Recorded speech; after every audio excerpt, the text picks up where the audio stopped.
Welcome to Coming About with David Paragamian, the podcast that dives deep into the minds of leaders who have transformed their businesses and industries, paving the way for a better future. Here's Dave. I'm back with Dr. Susan Dorfman, the president and CEO of CMI Media Group.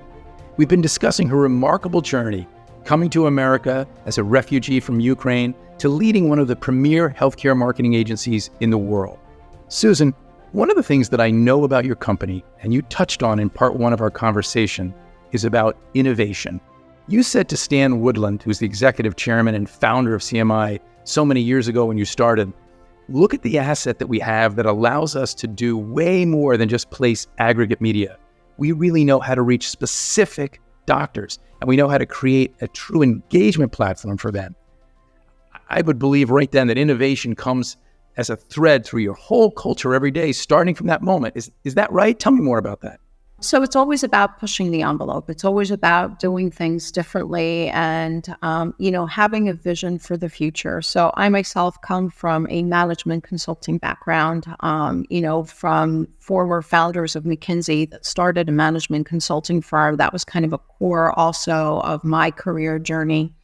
And, that allows us to solve for business problems and to always be on the lookout for new ways of doing things. So not the old status quo. I think the second thing about it, the innovation mindset, is not waiting for your clients or your partners to be angel investors in what you're doing, but actually make those investments early, trial and error and pivot. If I tell you that over a year ago, we actually made a decision to invest in Gen AI for the use of ourselves to pilot, to try to do things differently, for internal operations, but also client forward, client futuristic types of offerings, just because.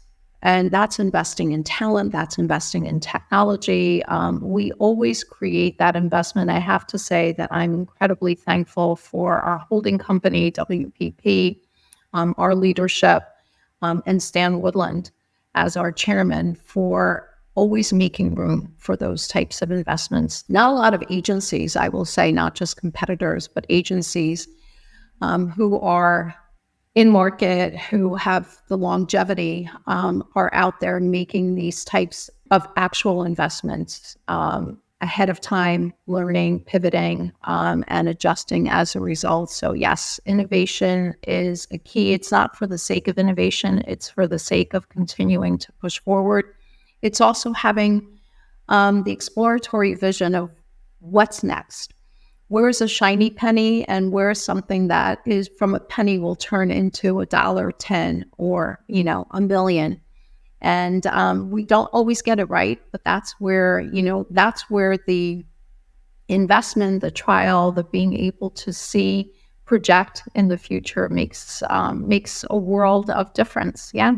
I love that, you called it the innovation mentality. And I think certainly people that know me well know that one of my hot buttons, the way to, get my skin up a little is when people say, well, this is the way we've always done it. And I think, that's probably what they said at Eastman Kodak. That's probably what they said at BlackBerry. That's probably what they said at Blockbuster, right? There are a lot of companies that couldn't make a pivot, as great companies as they were, because they were entrenched with what was in the rearview mirror, as opposed to saying, well, wait, to your point, where are things going to take us in the future? And sometimes you make bets in innovation and test, and they don't all work out, but you learn from all of them.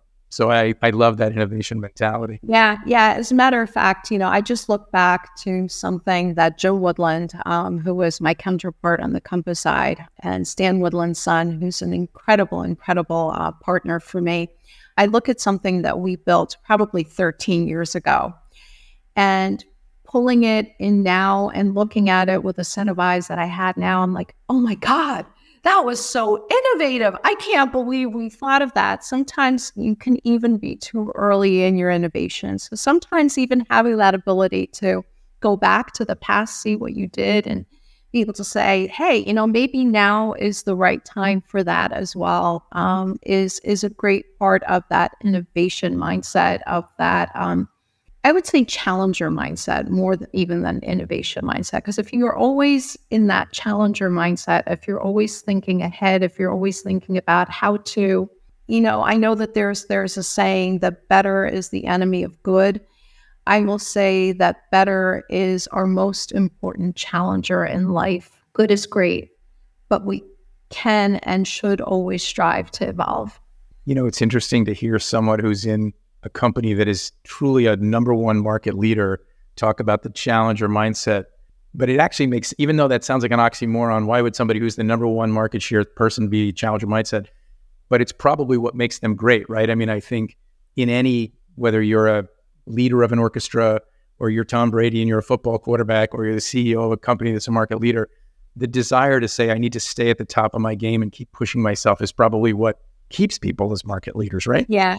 And as an only child, I can only be better than myself. I can't be better than anybody else. So, and I know Stan is also an only child, so we joke around about that. It's not always being better than someone else. And I'm a terrible golf player. I am absolutely the worst. I probably ruin everyone's game when they play with me. But every time I play, I'm always in my head and I'm competing against myself and what I did in my, the last time I played. I'm not necessarily competing with those that I play against. And that's kind of a mentality that I have here that I want to bring forward to our entire agency. Is there's also another good saying is number one never competes with number two.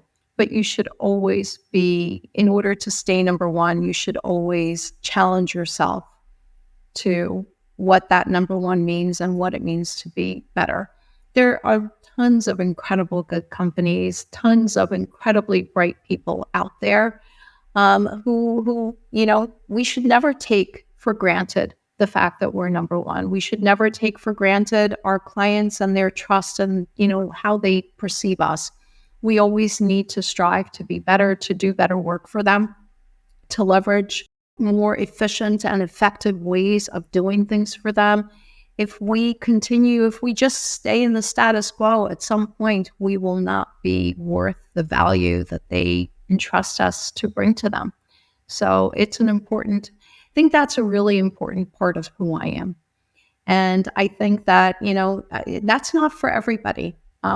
Change, which is more, I would say it's constant. It's continuous evolution. It's never, hey, we've done this and now let's stop. It's, let's continue to push the envelope. We, as part of our agency, we follow an agile methodology to development, methodology to deliverables, methodology even to the way that we staff and train our people in what we do. It's a constant evolution.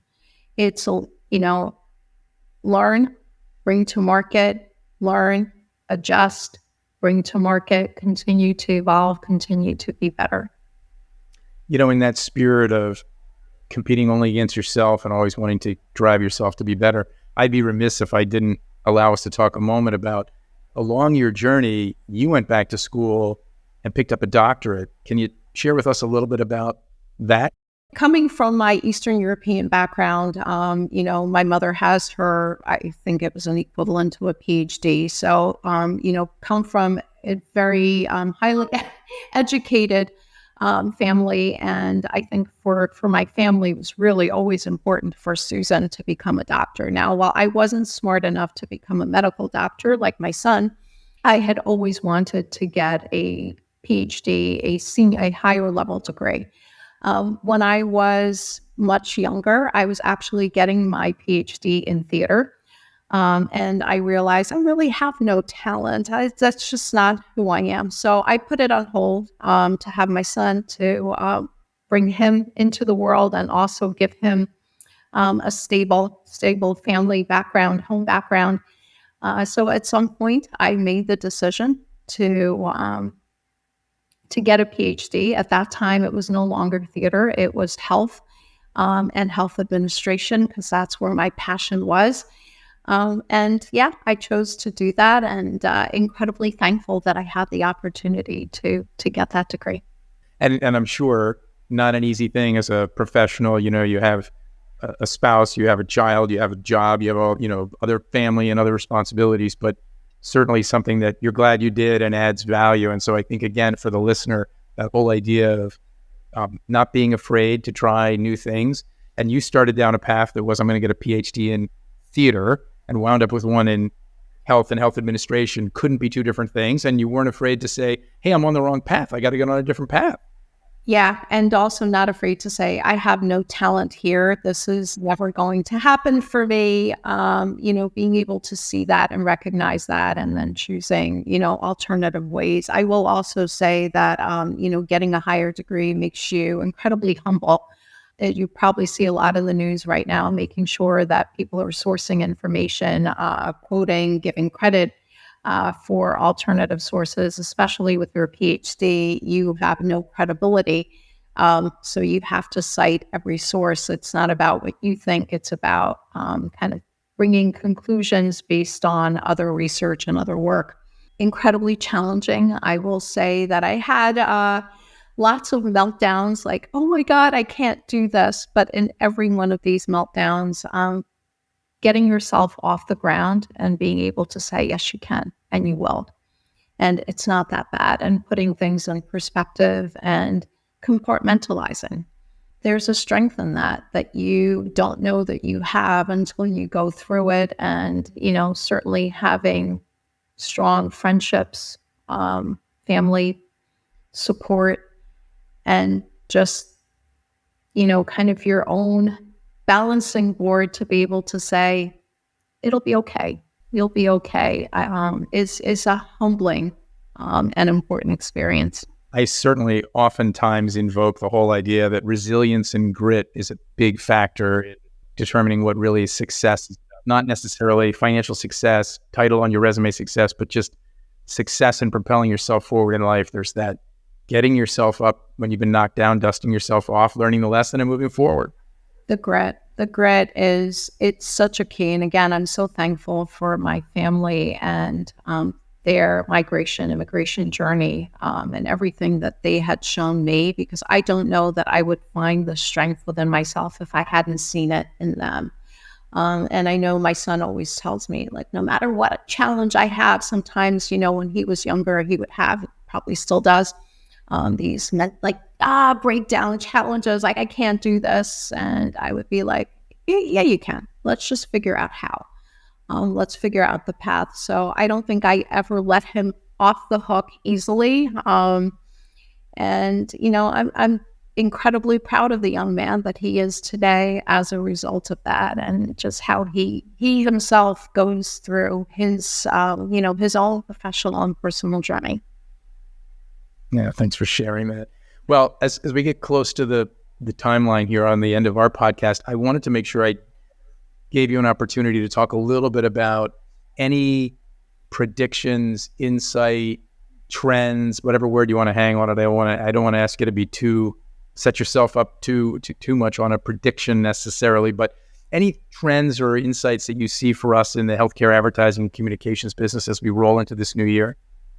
As a matter of fact, I just worked on a futuristic paper that looks at some of these things, and actually even started to do that more recently as a result of COVID. I think from a healthcare marketing perspective, I know everybody's talking about the idea of artificial intelligence, Gen AI in particular. I will say that from a marketing perspective, it's not about the tool, but what we do with the tool, and then how we leverage it from a communication perspective, a speed to market perspective, a content perspective, and certainly a decision tool. So for me, it's going from the word artificial intelligence more to automated intelligence, and thinking about how do we leverage all of the data, the insights, the technologies, and the brains that we have across our organizations to bring information to our patients, our healthcare professionals in a quicker and more meaningful way.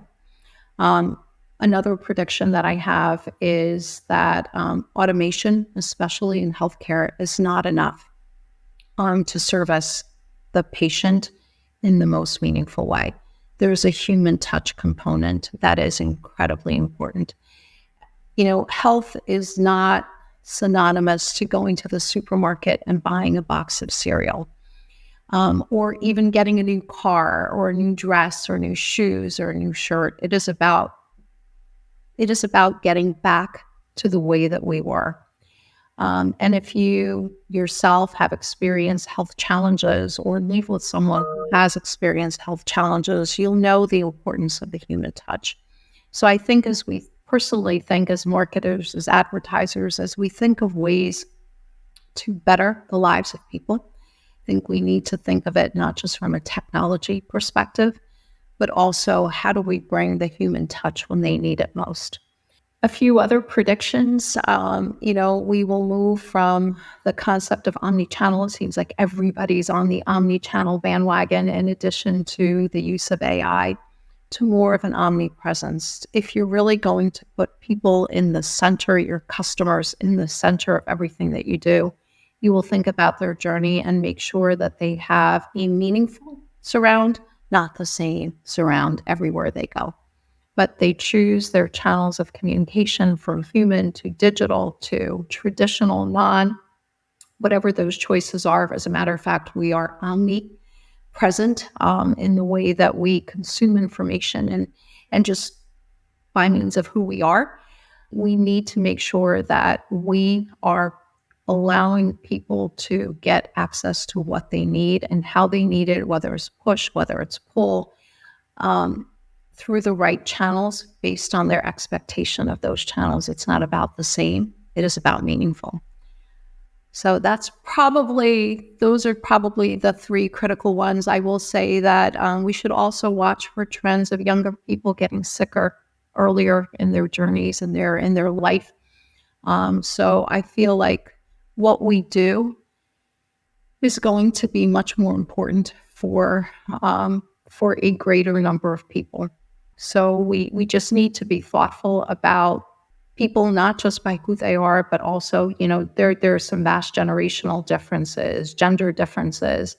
There are just so many differences that we have as individuals. So having that multidimensional view of our customers and being there for them is going to be heightened.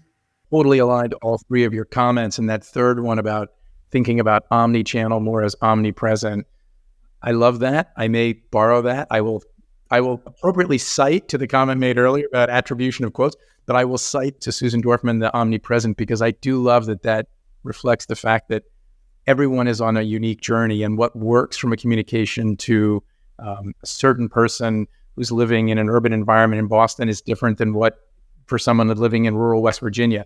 And their experiences, even though they have the same disease state diagnosis, what they need and when they need and how they need it has to be more personalized. So I could talk about this all day, but I think you hit on three really smart ones. And before we go, I just want to thank you so much for sharing your journey, which is such a remarkable journey, your wisdom and your insights, and the things you shared about CMI, because I do think it's a special company. And I love the fact that although you're number one, you bring that challenger mindset and that innovation mentality. Any last word you want to share with our listener?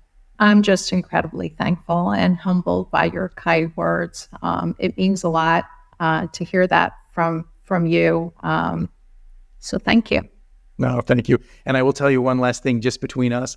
Actually, you do have talent in the theater and in acting, because I've seen you in the front of a very large room with a lot of people, and you make a very compelling presentation. So you may not be on the next episode of Law and Order or whatever it is, but I think you still have gifts for theater. Well, thank God for that. So all of the years, at least of my educational background, didn't go to complete waste. But if you ever spent time with the talent that I had a chance to spend time with, you would totally say, yeah, Susan, you really need to shift to another profession because they were incredibly talented people.